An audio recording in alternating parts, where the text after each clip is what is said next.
Today on Matinicus, we're going to talk about gardens. Behind me is our wood pile. Brian, serious, do you either need to do that inside or you need to stop? That's the song I can sing about. This will make it like all blooper reel. Behind me is our firewood pile. And there's an old saying that firewood warms you at least twice, because you have to cut it, you have to split it, you carry it, and it warms you up, and then you get to burn it and sit beside the stove, and it warms you there. But you can kind of say the same thing about gardens. A garden isn't just a garden. You get exercise, you spend time with your family, you are better in touch with where your food comes from, and it also helps fight climate change and pollution. And let's talk about the difference between food you grow and food that comes from the store. This food is right here.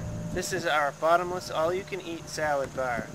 You step out of the door, you snip it off, and you've got a bowl of the best-looking greens you're ever going to eat.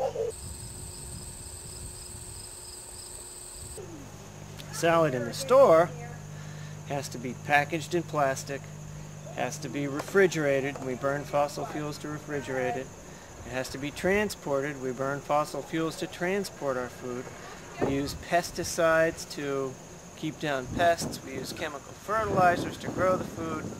And we use fossil fuel to run the tractors and machinery. So today on Matinicus, we're going to take a walk around and look at some gardens and maybe talk to some folks about what their gardens mean to them. Why do you think vegetable gardens are important on an island? Or do you think vegetable gardens are important on an island? I don't think they're vitally important, but I think they're really, really useful because with transportation the way it is, everything gets totally demolished when you try and fly to the island. And it prevents erosion. We're going around today talking to folks about what vegetable gardens mean to them, particularly where we're on an island, and it can be kind of hard to get produce and such. What are your thoughts about that? Well, if we didn't have a garden, we wouldn't be able to get the produce that we needed.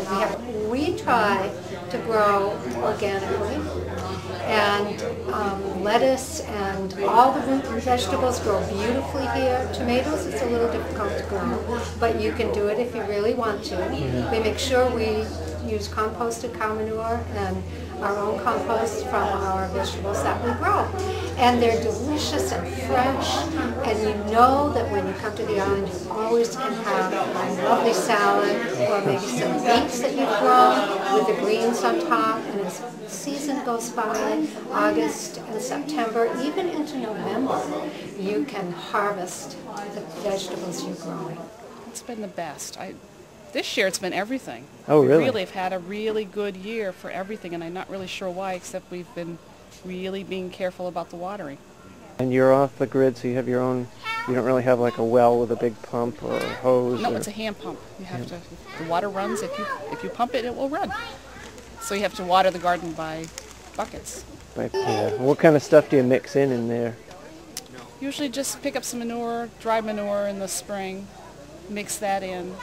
But it was just organic soil that I bought by the bag. Oh, okay. I put that in there. So you've hiked that all out from the mainland? It goes on the boat, off the boat, dragged down. It's a lot Heavy of work. stuff, yes. too. And every time you go to town, you just grab another bag. So it's not quite so overwhelming. I'd love to have a huge garden, but it's going to take a while. You're building it piece by piece then? A little at a time. That's all I can do.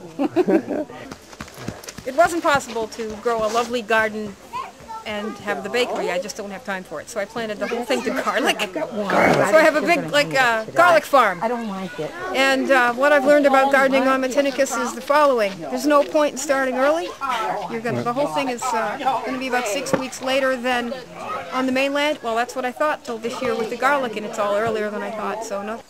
This is the start of the Matinicus School Garden, and it was begun actually with a grant that Natalie Ames had written. I think Peggy Booth wrote it 2 or 3 years ago, and it was to do the playground and to landscape the grounds of the school. So what's the plan with the raised beds? What kind of stuff are we going to use those for? I think probably one vegetable bed and then one flower bed, depending on what the next teacher wants to do. Great.